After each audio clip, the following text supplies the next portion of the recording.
Selamat pagi Indonesia, selamat pagi pemirsa. Tindak pidana eksploitasi terhadap anak masih marak terjadi di negeri ini. Kasus pornografi anak telah menjadi persoalan serius yang tengah dihadapi bangsa.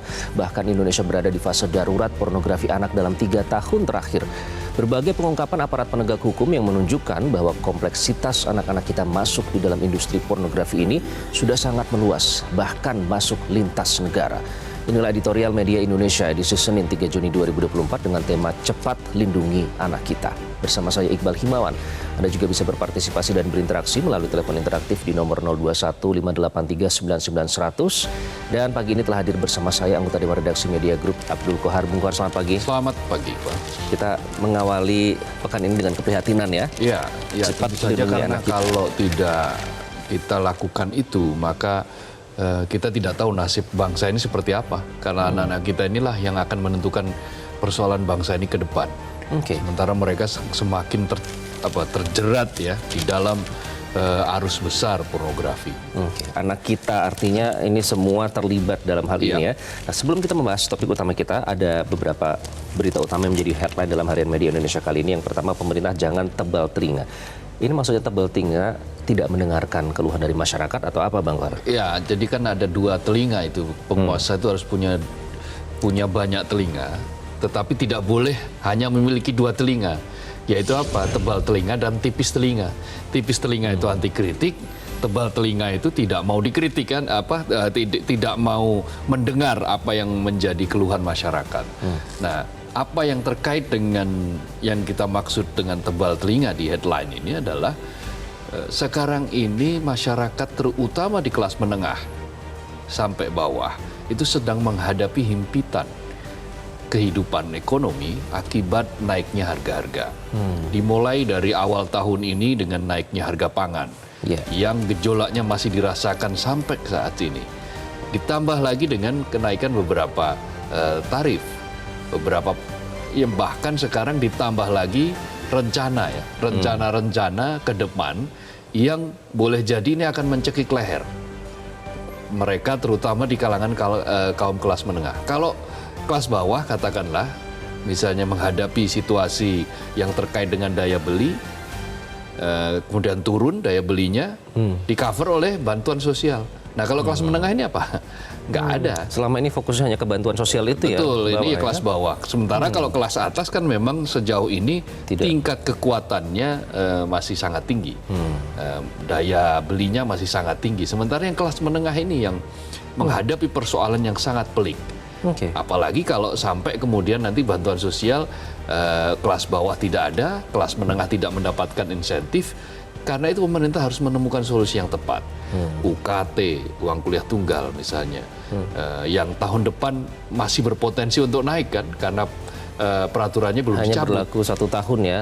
Iya, karena peraturannya belum dicabut, kecuali kalau peraturannya dicabut. Nah, belum lagi nanti sempat rencana PPN yang akan naik lagi menjadi 12%. Kalau jadi ya. Nah, karena itu sebelum semua itu BPJS terjadi, juga, Bang Kohar, BPJS mau dan Tapera. Tapera 3% yang peraturannya sudah jadi. Ya, termasuk itu, BBM dan listrik juga dikhawatirkan. Ya, kalau BBM sudah pasti karena memang ya harga minyak dunia kan sedang naik, bergejolak sangat tinggi di situ. Nah, sementara beberapa hal-hal lain, komponen-komponen yang lain ini juga harus dijaga. Karena apa? Daya beli ini sangat penting.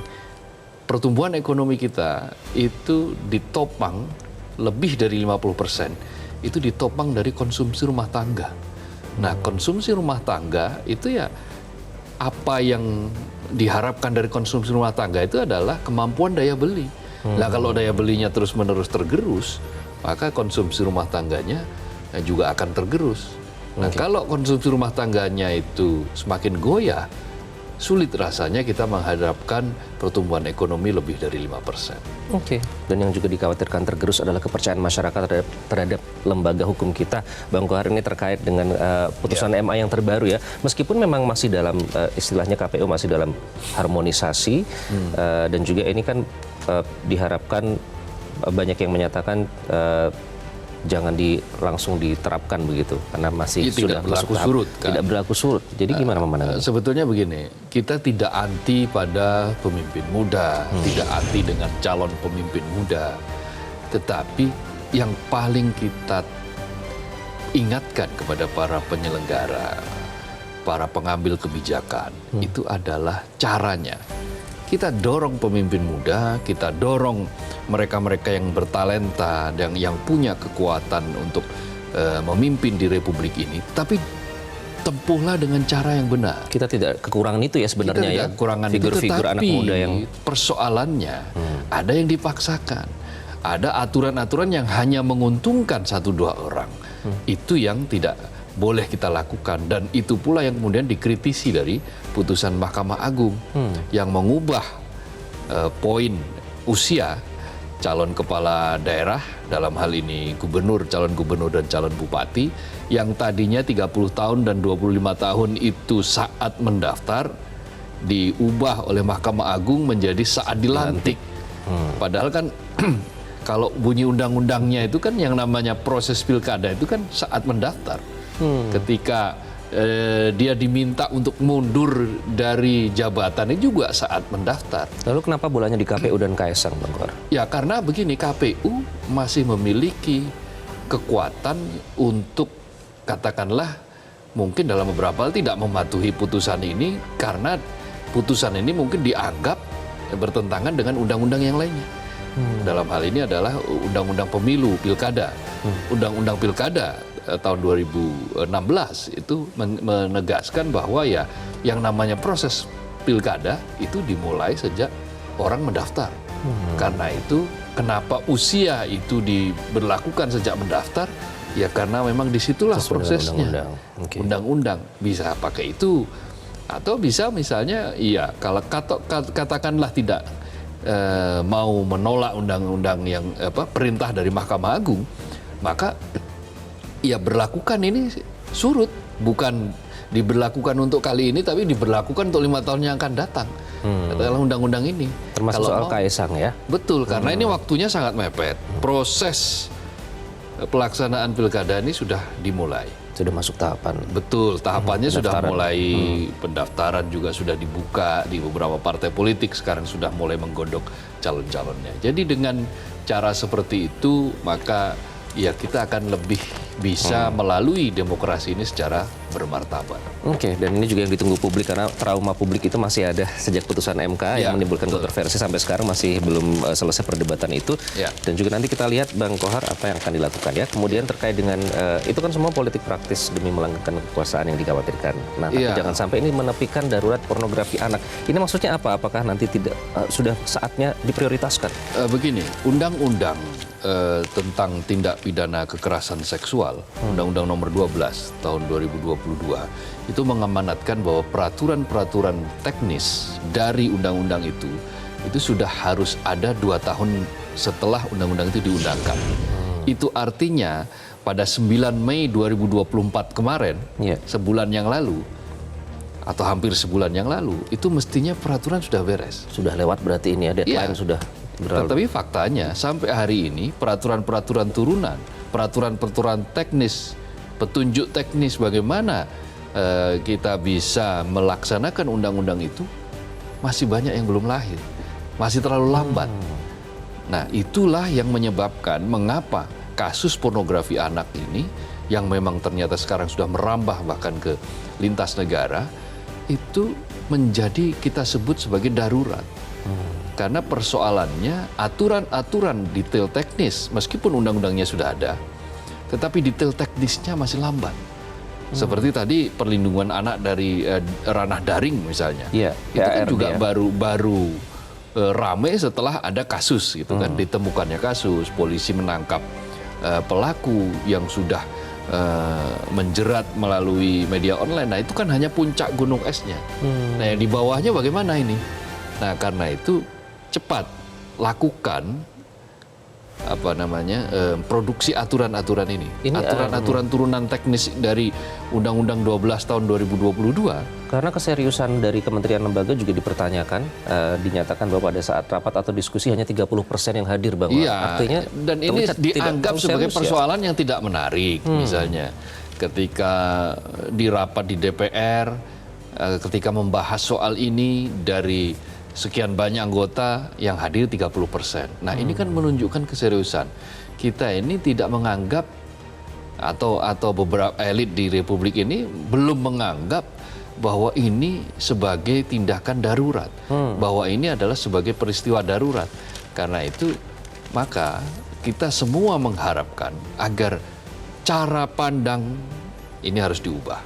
Ketika cara pandang itu diubah, maka pada titik itu kita harus bersegera untuk segera melindungi. itu kata kuncinya. Itulah yang menjadi topik dalam editorial kita kali ini. Kenapa ada kata cepat, kenapa harus segera, Bang Kohar?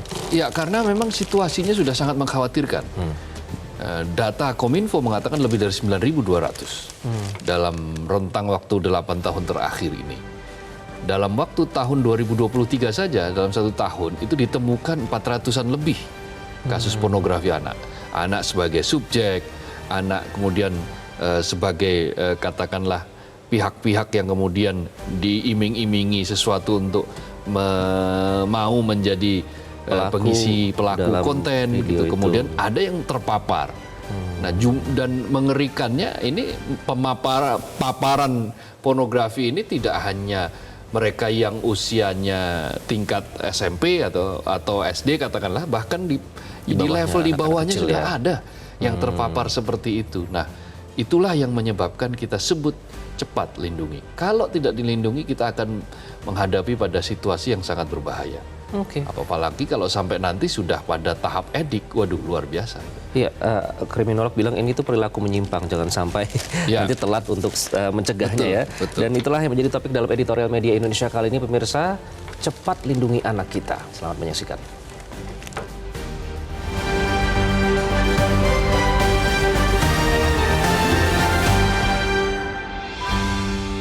Cepat lindungi anak kita.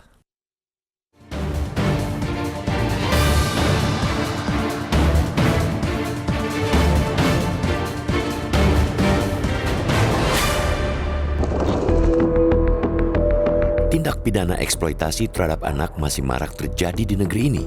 Kasus pornografi anak telah menjadi persoalan serius yang tengah dihadapi bangsa ini. Bahkan Indonesia berada di fase darurat pornografi anak dalam 3 tahun terakhir. Berbagai pengungkapan aparat penegak hukum yang menunjukkan bahwa kompleksitas anak-anak kita masuk di dalam industri pornografi ini sudah sangat meluas, bahkan masuk lintas negara. Kasus penjualan ribuan video porno anak melalui akun X dan Telegram yang dikelola pria asal Bekasi, Deki Yanto, menunjukkan bahwa kejahatan semacam ini terjadi terselubung dan memiliki pangsa tersendiri. Perilaku DY telah berlangsung dalam jangka waktu tahunan. Pelaku sudah menjual ribuan video dengan keuntungan mencapai ratusan juta. DY sudah mulai berjualan konten video pornografi sejak November 2022. Ia telah mentransmisikan sebanyak 2010 video dengan subjek anak-anak di bawah umur. Kasus tersebut sebenarnya ibarat fenomena puncak gunung es. Banyak kasus kekerasan seksual ataupun pornografi terhadap anak yang tidak terungkap. Hal itu karena korban-korban yang tidak mau melaporkan kejadian yang sebenarnya, menutupi karena takut aib, dan sebagainya. Padahal anak-anak masif menjadi objek pornografi di dalam percaturan industri pornografi anak. Indikatornya yakni dari temuan Pusat Pelaporan dan Analisis Transaksi Keuangan atau PPATK pada tahun 2022. Saat itu, PPATK menemukan transaksi TPPO dan pornografi anak yang mencapai 114 miliar rupiah. Berdasarkan data National Center of Missing and Exploited Children atau NCMEC, konten kasus pornografi anak Indonesia selama 4 tahun mencapai lebih dari 5,5 juta kasus, mencakup anak dalam jenjang SD, SMP, SMA, bahkan PAUD dan disabilitas. Jumlah ini merupakan yang terbanyak keempat di dunia dan kedua di region ASEAN. Tentu merebaknya penyebaran konten-konten pornografi ini tidak bisa dilepaskan dari akses mudah internet yang ditopang dengan platform-platform digital sebagai media salurannya. Realitas ini terekam dari temuan Kemenkominfo yang menunjukkan ada 19.228 kasus pornografi anak sejak 2016 hingga 2024. Konten digital yang tersebar di internet tersebut banyak didominasi di platform website, hampir 9.000 konten. Diikuti oleh platform YouTube, sebanyak 24 konten. Lalu ditemukan 9 konten di Facebook, Instagram, Twitter, sebanyak 156, dan Telegram, sebanyak 131 kasus. Bahkan aplikasi game online juga digunakan untuk mendekati korban anak-anak. Temuan polisi pernah mengungkapkan bahwa pelaku kejahatan pembuatan video pornografi mencari dan mendekati korban anak melalui game online Free Fire dan Mobile Legends dengan memberikan uang, hadiah dalam game, hingga alat komunikasi. Untuk itulah, upaya pemerintah dalam membentuk Satuan Gas Penanganan Pornografi Anak ini harus segera dieksekusi. Pemerintah harus segera hadir untuk melakukan langkah penanganan secara sinergi, mulai dari tahap pencegahan, penanganan, penegakan hukum, dan pasca kejadian. Begitupun dengan rancangan peraturan Presiden Peta Jalan Perlindungan Anak di ranah daring agar segera diterbitkan. Pemerintah harus memastikan penyelenggaraan sistem elektronik untuk menerapkan mekanisme perancangan teknologi informasi ramah anak. Pemerintah juga dituntut untuk cepat merespons perkembangan teknologi informasi yang semakin progresif melakukan penetrasi terhadap pengguna anak. Apalagi ancaman kekerasan seksual terhadap anak dan eksploitasi seksual anak di ranah daring semakin gencar. Langkah cepat kini diperlukan demi melindungi harkat dan martabat kemanusiaan anak-anak, mencegah kejahatan seksual dan menindak pelakunya. Sesuai hukum yang ada, merupakan upaya untuk melindungi masa depan bangsa ini.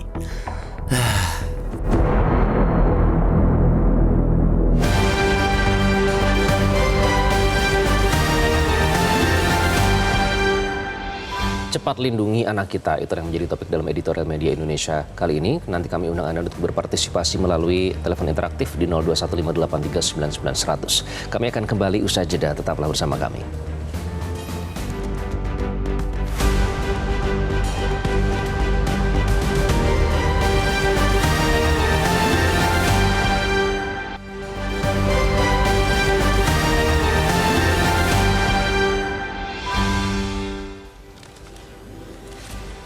Anda kembali di editorial Media Indonesia. Pemirsa, cepat lindungi anak kita, itulah menjadi topik dalam editorial kali ini. Bang Kohar, pornografi anak ini sebenarnya bukan hal yang baru ya, bahkan terparah kan 2023 kalau kita mendengar angkanya cukup lebih meresahkan. dari 400 ya. Nah ini apakah memang yang paling utama soal keseriusan dalam hal ini untuk mencegah hal ini? Betul, begini, kita ini mengaku sebagai bangsa yang religius katanya. Bangsa yang menyandarkan segala kehidupannya berdasarkan ketuhanan yang Maha Esa. Itu poin pertama dari Pancasila kan. Sehingga segala sesuatu harus dilandaskan pada hal-hal yang sifatnya religius, ketuhanan. Nah, salah satu yang dilarang di dalam ketuhanan itu kan adalah pornografi tentunya. Dan kemudian yang ditugaskan bagi para orang tua atau mereka yang sedang mengemban tugas sebagai tugas kenegaraan, itu adalah melindungi anak-anak. Perlindungan terhadap anak-anak itu adalah hakikat dari religiusitas sebuah bangsa. Tetapi faktanya, cara kita memandang anak-anak, cara kita melindungi anak-anak, itu berbeda dengan negara-negara yang liberal sekalipun. Di negara-negara liberal, apakah itu di Barat atau di Amerika Serikat, itu perlindungan terhadap mereka-mereka yang berada di bawah umur itu sangat keras, sangat lengkap, bahkan aturan-aturannya dan dijalankan dengan sangat rigid, sangat ketat. Aturan terhadap siapa Bang Kohar? Terhadap yang memproduksi konten atau siapapun, termasuk pokoknya dalam konteks juga? Dia melindungi anak-anak. Terhadap perilaku dia dilakukan penindakan yang sangat tegas, terhadap akses akses anak-anak di bawah umur itu untuk mengakses hal-hal yang bisa merusak mereka, apakah itu pornografi, yang paling sederhana saja merokok. Merokok itu sebelum orang mencapai katakanlah 21 tahun atau 18 tahun misalnya, kalau aturannya 18 tahun, maka tidak boleh satupun orang itu kedapatan merokok di usia sebelum yang ditentukan oleh undang-undang itu. Maka siapa yang mengedarkan rokok akan dijerat dengan hukuman yang tegas gitu. Itu ditegakkan ya di sana. Dan ya? itu betul-betul ditegakkan di banyak negara-negara yang sering kita kritik sebagai negara liberal, bahkan di beberapa negara yang mulai meninggalkan Tuhan, kira-kira gitu.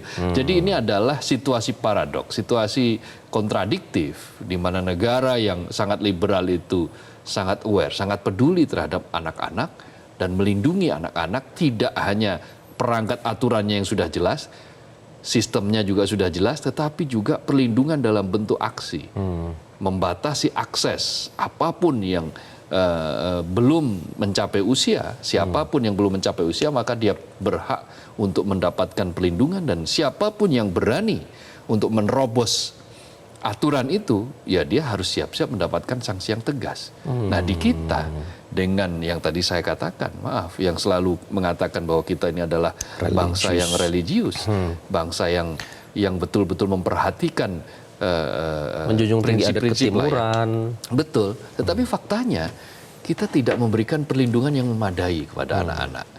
Aturan-aturan yang sudah kita buat itu relatif terlambat, sudah begitu detail aturannya juga sangat terlambat. Lalu anak-anak secara bebas bisa mengakses, apakah itu melalui website, bahkan sekarang melalui game online. Mereka bisa mengakses pornografi. Nah, kalau hal-hal semacam ini terus-menerus diproduksi, direplikasi, tanpa ada kepedulian, maka ya bangsa ini tidak akan mencapai pada situasi yang betul-betul peduli pada anak-anak. Oke, kita dengarkan kepedulian dari para pemirsa dulu, Bang Kohar. Kita akan sapa yang pertama, ada Pak Yunus di Kaltara. Pak Yunus, selamat pagi. Selamat pagi, salam sejahtera untuk kita semua. Salam, Kita Pak Yunus. harus cepat menghubungi anak kita. Jadi pesan kami dari Kabupaten Bulungan, Provinsi Kalimantan Utara, di pelosok, kami sangat berharap agar penegak hukum siapapun yang menegakkan hukum di negara Kesatuan Republik Indonesia ini, kami minta supaya hukum seberat-beratnya terhadap pelaku tindak pidana eksploitasi anak. Karena hingga pada saat ini masih marak terjadi di Republik Indonesia tercinta. Anak adalah aset bagi negara kita, bagi keluarga, bagi siapapun. Maka kita harus pelihara, jaga, dan jangan sampai ada yang merusak. Nah, khusus untuk sarana media sosial, sebagaimana disampaikan bahwa ini juga harus diantisipasi, dijaga, diblok. Jangan sampai sembarang mengeluarkan ada situs-situs pornografi. Kami mohon izin dari pelosok, mohon maaf kepada kementerian terkait supaya betul-betul ini di blok, jangan diedarkan, jangan dibiarkan. Saya kira ada saja cara kerja kita bagaimana membendung supaya anak-anak kita ini tidak terpengaruh, khususnya usia-usia yang rentan. Kita jaga mereka, kita berikan yang terbaik supaya aset bangsa kita tahun 2045 betul-betul terbukti bahwa kita mau anak di negara kita ini.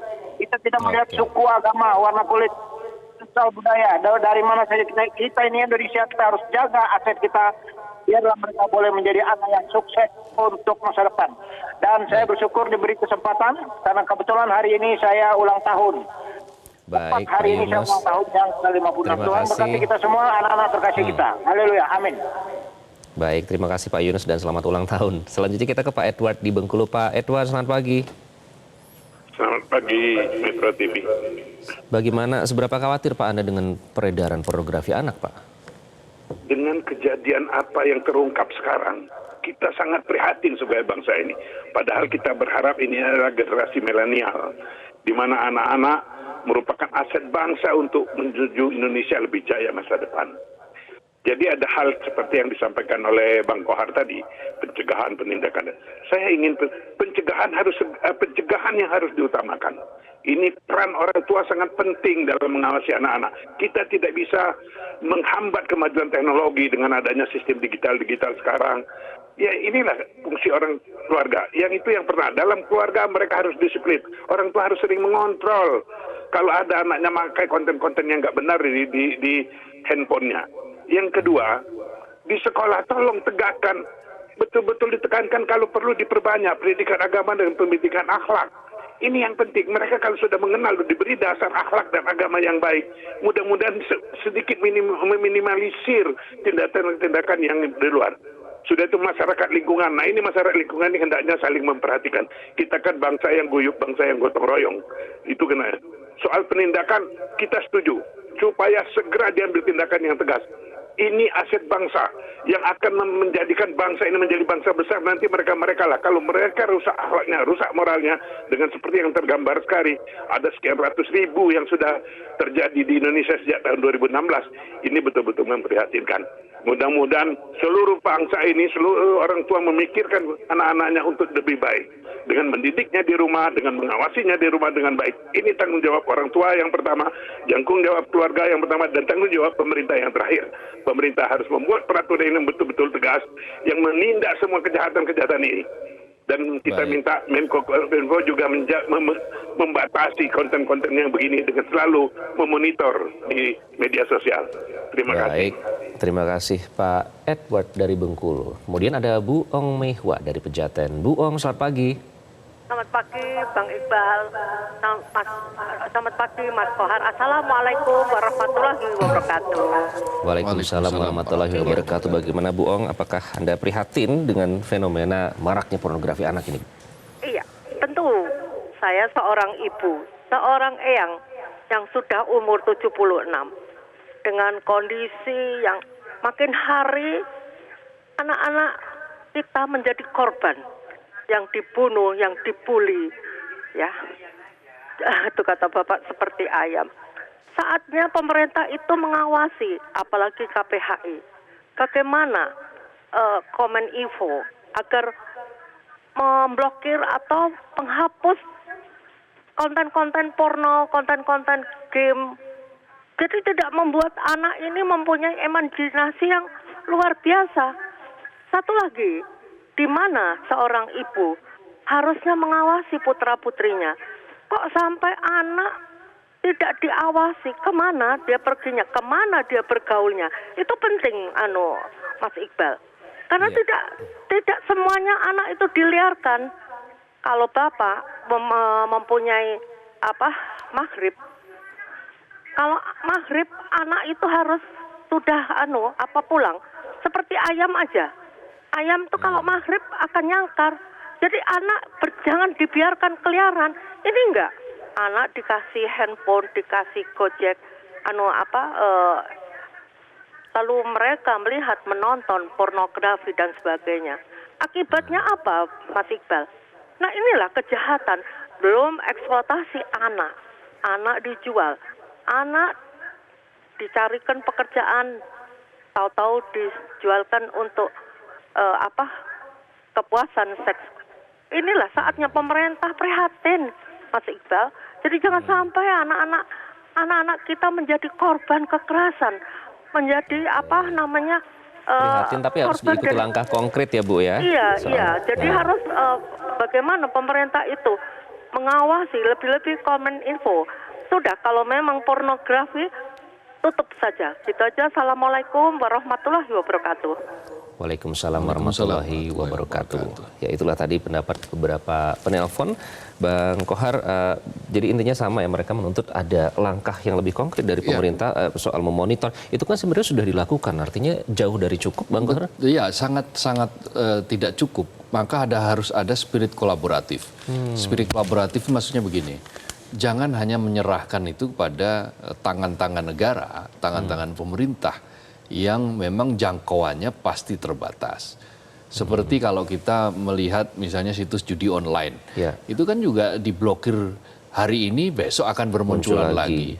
Sama pornografi juga akan muncul seperti itu terhadap anak. Nah, yang paling penting juga tidak kalah penting itu adalah ya orang tua.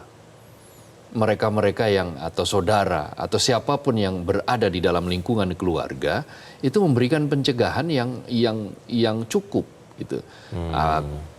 Bagaimana cara agar akses ini tidak mudah ditembus, lalu diberi pengaman katakanlah dengan password tertentu yang untuk siaran-siaran tertentu, nah atau untuk masuk ke wilayah-wilayah tertentu mereka tidak bisa mengakses itu. Paling tidak upaya itu sebenarnya sudah disediakan oleh nah, pihak. jangan diberikan keleluasaan yang teramat berlebihan kepada mereka yang memang belum saatnya untuk mendapatkan keleluasaan.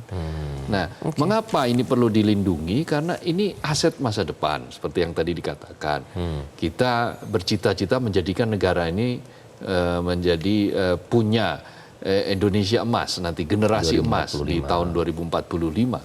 Nah, kalau sampai hari ini kita tidak memiliki roadmap yang jelas untuk mencapai generasi emas, maka orang akan selalu mengatakan, mulai banyak ya yang mengatakan, ya generasi cemas. Kita bukan lagi generasi emas, tapi generasi cemas. Karena memang faktanya banyak yang membuat Banyak cemas yang termasuk membuat pornografi cemas. anak ini ya. Betul, Nanti kita betul. akan tanya Bang Kohar, karena kita nanti akan tersambung dengan Komisi Perlindungan Anak Indonesia. Ya. Karena banyak yang harus diperhatikan dalam penegakan soal perlindungan dalam pornografi anak ini. Nanti kami akan kembali sesaat lagi.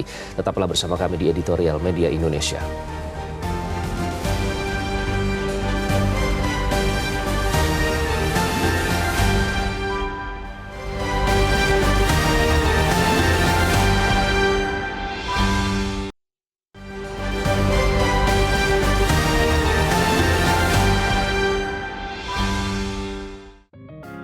Media Indonesia mengajak Anda untuk mengakses fitur premium e-paper.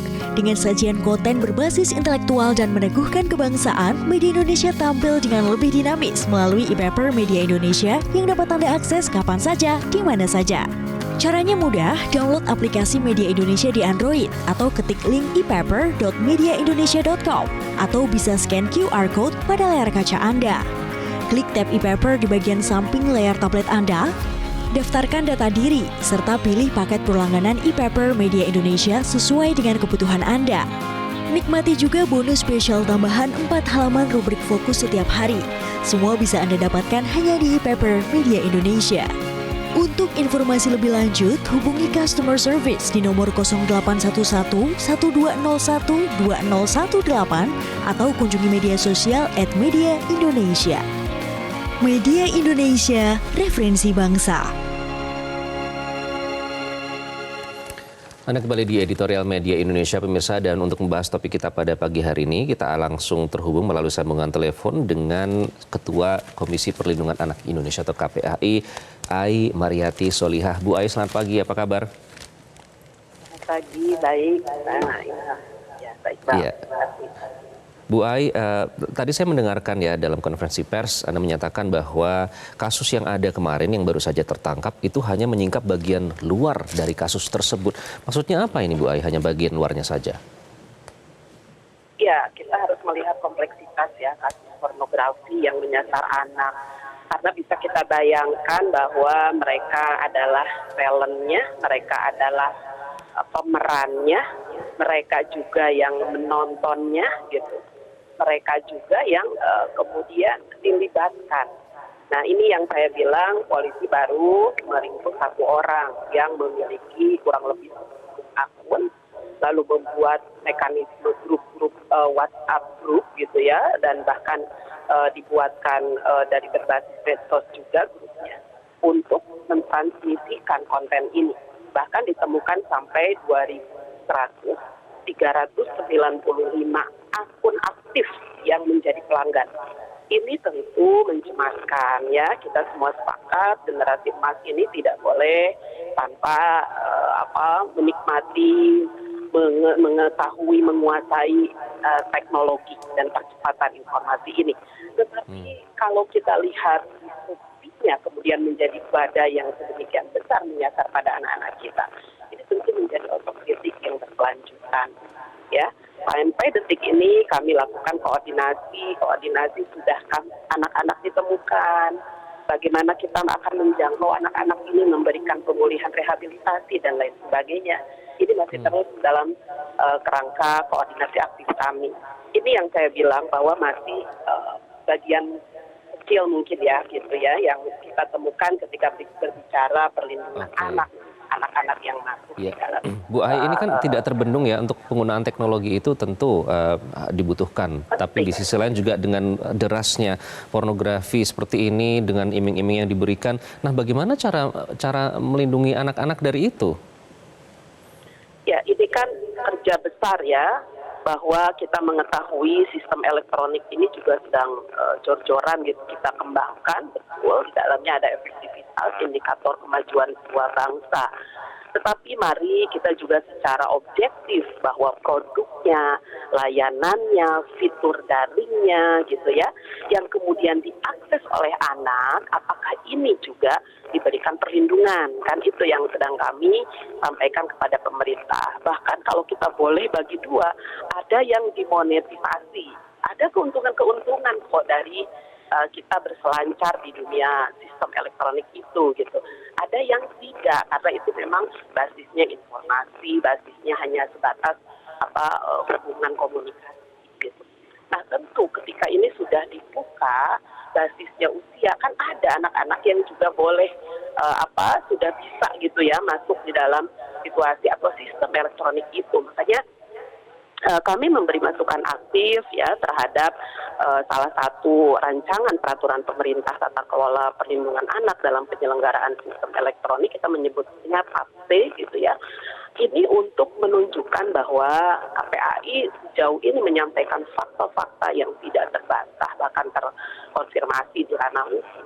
Itu memang membutuhkan komitmen bersama, baik itu Menkominfo misalnya ya, kemudian juga PPATK, kepolisian, dalam hal ini juga masyarakat di dalamnya, sekolah ya, lalu dunia pendidikan, pengembangan atas kebijakan, regulasi dunia usaha yang juga mendukung pada perlindungan anak.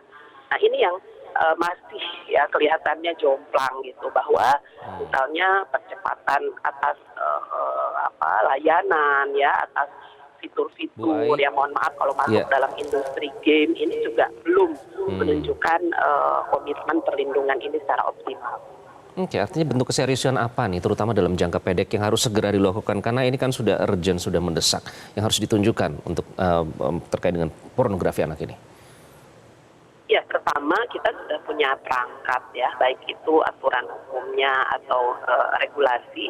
Regulasi ini harus terkoordinasi penuh dan aktif gitu ya, sehingga kalau dibuat ada sistem di bawah Satgas, maka ini harus bekerja, bukan hanya sebagai slogan. Saya menyebut demikian karena ini Satgas sudah beberapa kali sejak dipimpin Kemenko PMK, kemudian Menko Polhukam. Kami mohon Pak Presiden Republik Indonesia hari ini untuk menunjukkan evaluasi aktif terhadap Satgas ini, karena konfirmasi kecil-kecil nih dari kasus-kasus itu sudah banyak sekali, apalagi di KPAI ya, dan ini teradukan dari masyarakat langsung. Itu yang pertama. Yang kedua, saya kira percepatan perlindungan anak-anak dalam sistem elektronik ini juga mendesak. Peraturan pemerintah harus segera disahkan karena akumulasi dari dua hal ya, baik itu sistem atas regulasi, kemudian juga tuntutan memampukan seluruh elemen. Di dalamnya ada orang tua, di dalamnya ada guru, ini juga menuntut kita semua. Karena nggak bisa kalau hanya bermain produk, melainkan juga harus ada layanan-layanan dari sistem elektronik kita yang memberi dukungan perlindungan anak, dan juga dipahami oleh orang tua, keluarga, bahkan sekolah. Itu yang harus kita segera monitor. Oke, baik. Terima kasih Bu Ai sudah bergabung dengan Editorial Media Indonesia.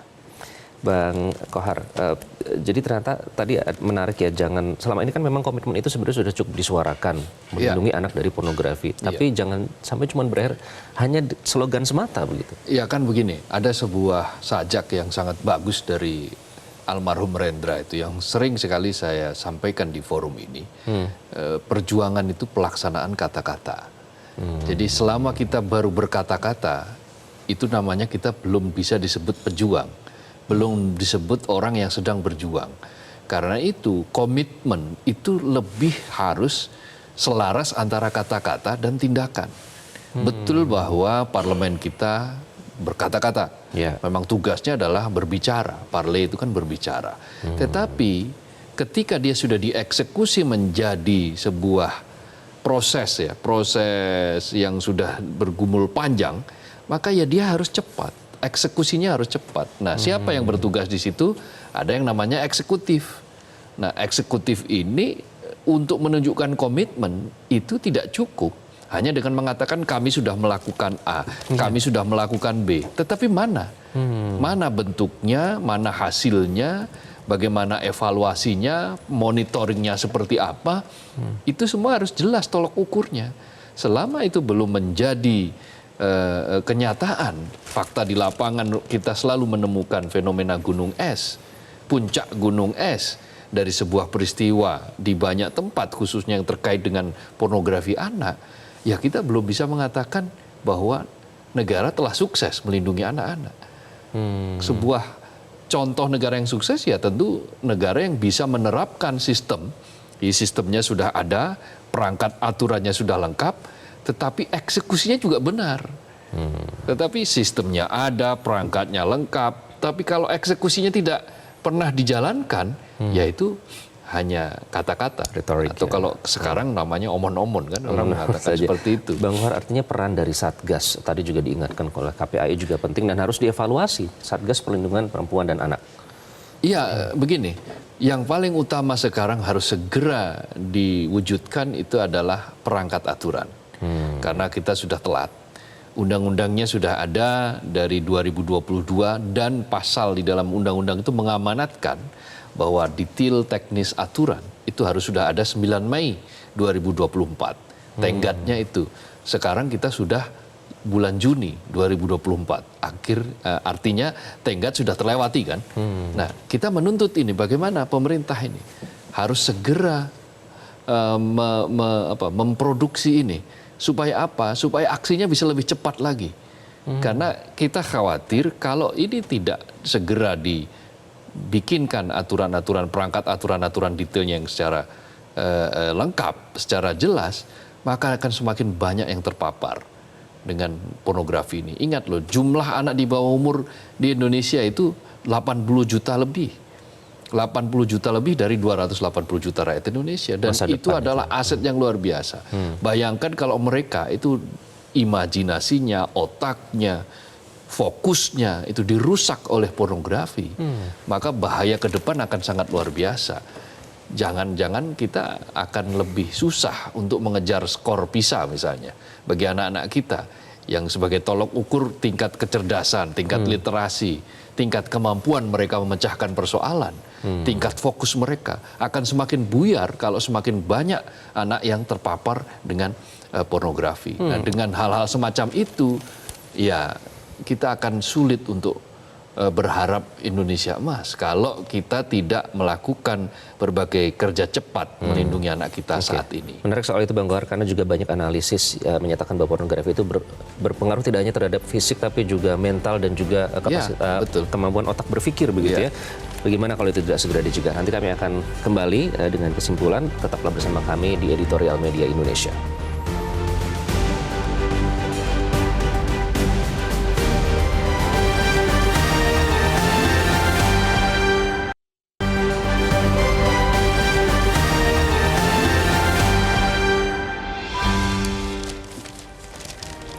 Anda kembali di Editorial Media Indonesia, cepat lindungi anak kita.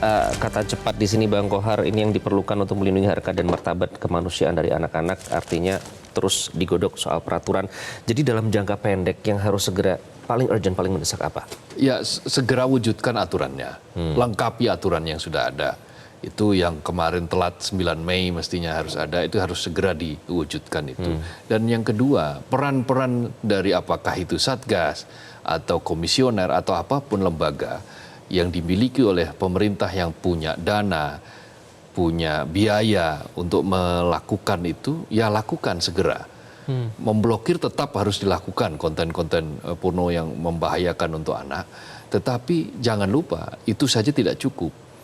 Tanpa tindakan yang tegas, tanpa harus melakukan pencegahan yang sistemik dengan roadmap yang jelas, maka kita akan selamanya menyaksikan ya hanya pucuknya saja yang selalu kita ambil. Iya. Pucuk gunung esnya, sementara di bawahnya itu masih sangat banyak yang tidak kita sentuh. Nah, itu yang jangan sampai terjadi. Itu adalah bentuk-bentuk perlindungan yang komprehensif. Jadi aturannya dibuat lengkap, karena Undang-Undang Tindak Pidana Kekerasan Seksual itu kan sudah terbit 2 tahun lalu. Iya. Undang-undangnya sudah ada, payungnya sudah ada, lalu kemudian Undang-Undang Perlindungan Anak juga sudah ada. Semua lakukan itu, sinkronisasikan itu, dan jalankan itu dengan sangat cepat. Jadi dari hulu ke hilir sampai dengan penegakan hukum Betul. yang membuat efek jera, Bang Kohar. Iya, dan lakukan penindakan yang sangat tegas, yang tanpa pandang bulu. Karena ini bukan main-main. Ini adalah persoalan kita menghadapi masa depan. Iya. Paparan pornografi terhadap anak di bawah umur itu akan sama, punya daya rusak yang kira-kira sama dengan drug, dengan narkoba, yang tentu itu akan membahayakan masa depan kita.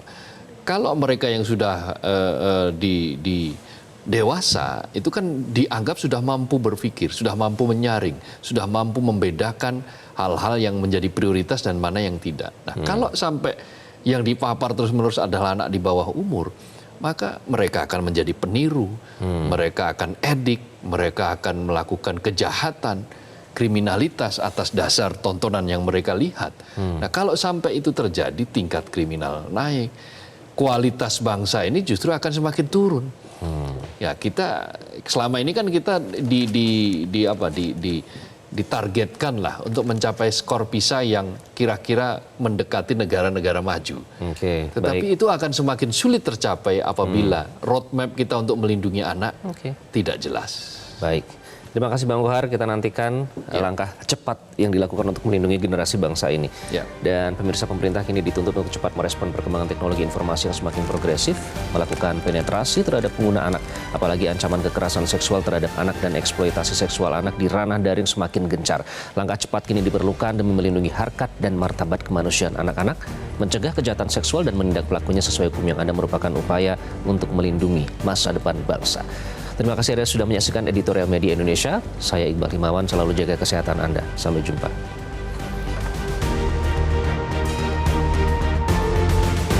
Jelajahi cara baru mendapatkan informasi. Download Metro TV Extend sekarang.